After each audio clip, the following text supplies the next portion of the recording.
Ano na? Hello po. Magandang gabi po. 5 o'clock na po ng hapon. Nandito kami sa kusina. Ayan, magkakape kami.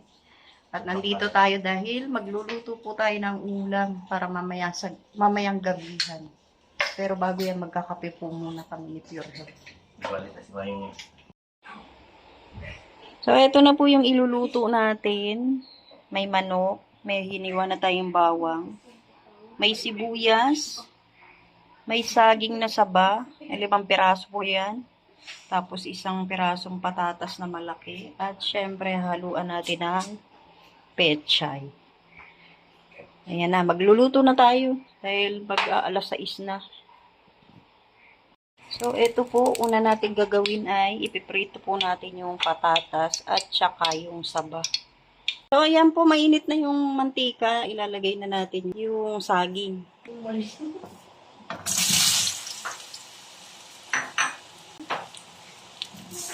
Mani ba to? Mani ba?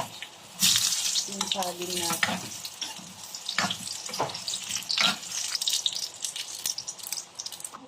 So, ayan, tatanggalin na natin.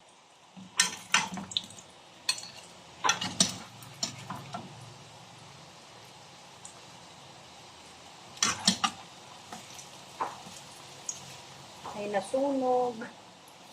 Mayroong hindi.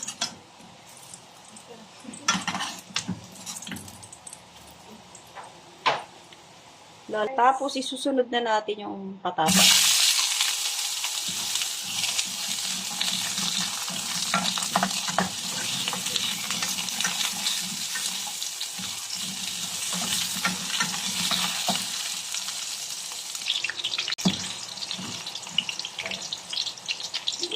So, ayan, tatanggalin na po natin.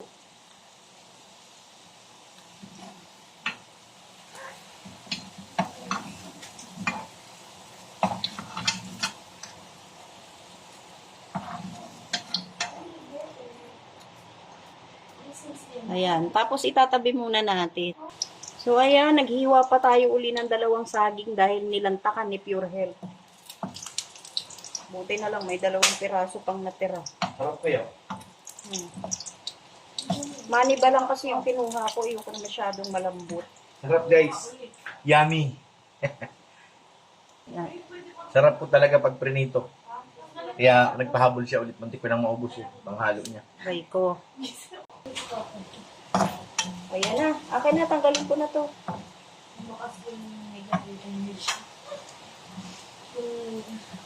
Yung tapos na sana ako sa saging, kaya lang nilantakan. Oh, di wow. Kaya na.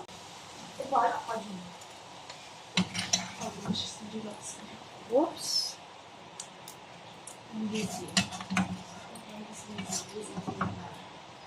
Ito na po yung naprito nating saging at saka patatas. Diyan muna natin ilalagay. Ngayon, ang gagawin naman natin, ipiprito natin sandali yung mga manok. Ay, grabe, tumatalsik. May sakit sa balat. Basa kasi yung ano natin, yung manok galing sa freezer. Kaya tumatalsik. Ayan, sandali lang naman natin siya ipiprito. Mga 2 minutes lang bawat side. Nilagay ko na po lahat kasi tumatalsik.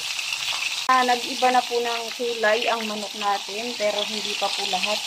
So, hintayin natin mag-iba ang kulay ng lahat bago natin tanggalin. So, eto na po, luto na po yung manok, papatayin na muna natin at magigisa naman tayo sa kabilang kawali ng bawang at sibuyas. Hindi na po natin lulutuin. Kasi masikip tong kawali na ginamit natin. Kailangan ng maluwang na kawali, malaki. Kaya, nag-aantay na po silang mag-ina ng niluluto natin. Kasi ito po ang umuubos ng lakas. Di ba, bebe? Ayan na, kagigising lang, habang ito naman nagbabalot ng lumpia. Magpiprito rin tayo ng lumpia. Shout out sa kalat namin. Halo-halo na. Gutom na. Ano yan, Ate Didede? Ito po, nagisa na po natin sa bawang at sibuyas. Ngayon, nilagay na natin yung manok at nilagyan natin ang sabaw. Tapos, lagyan natin ng tomato paste. Ayan.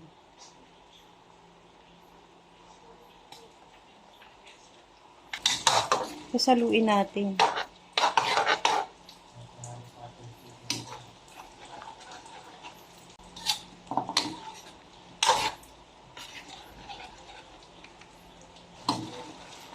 Wow, ang sarap.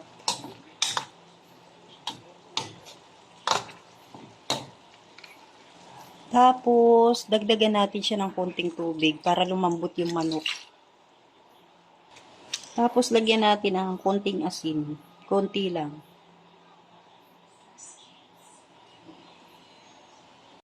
Ayan, habang inaantay natin yung manok na lumambot. Dito naman sa side na to, yan, piniprito naman natin yung lumpia. Ito na po yung naprito natin, nasunog. Tapos, lalagyan natin ng tomato sauce.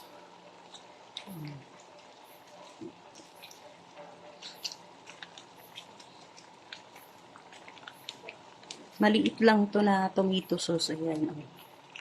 Para hindi masyadong maasim.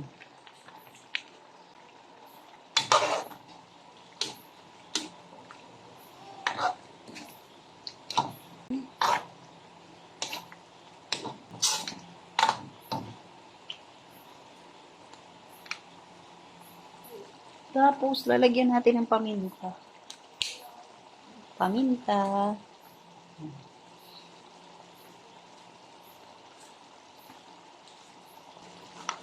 Tapos, lagyan natin ng oyster sauce. Konti lang din.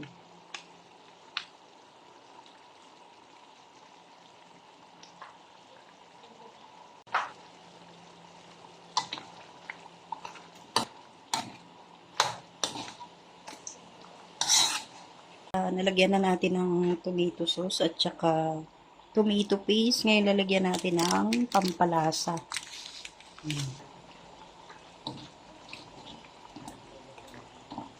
Tapos, para medyo maanghang, lagyan natin ng pampaanghang. Ayan. So, konti lang po.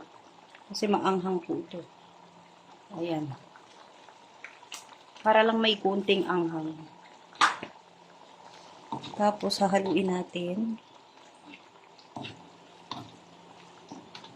So, ngayon, titikman natin kung okay na yung lasa. Yan, okay na. Okay na yung lasa niya. Ngayon po, ilalagay na natin yung pechay. Unahin natin yung tangkal. Kasi wala tayong beans, kaya iyan na lang.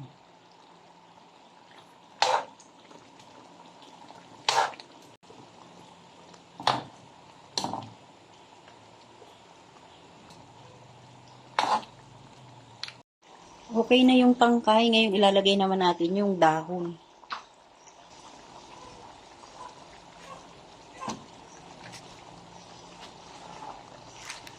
Maraming pechay. Yan.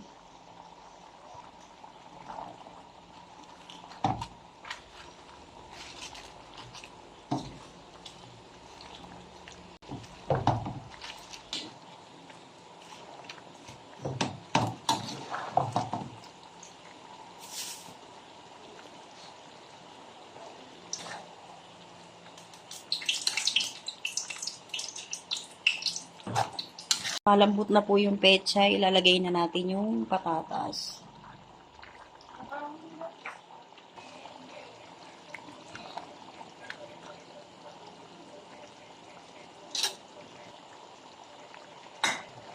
Tapos, ang pinakahuli ay itong saging.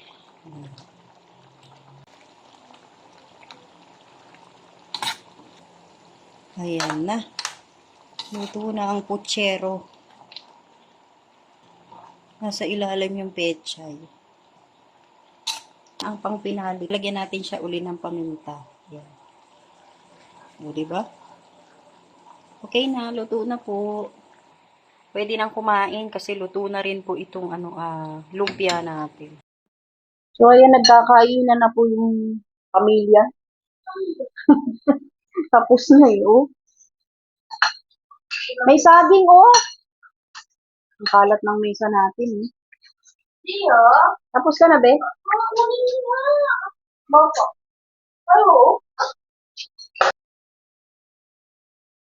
Yan, nilipat natin dito.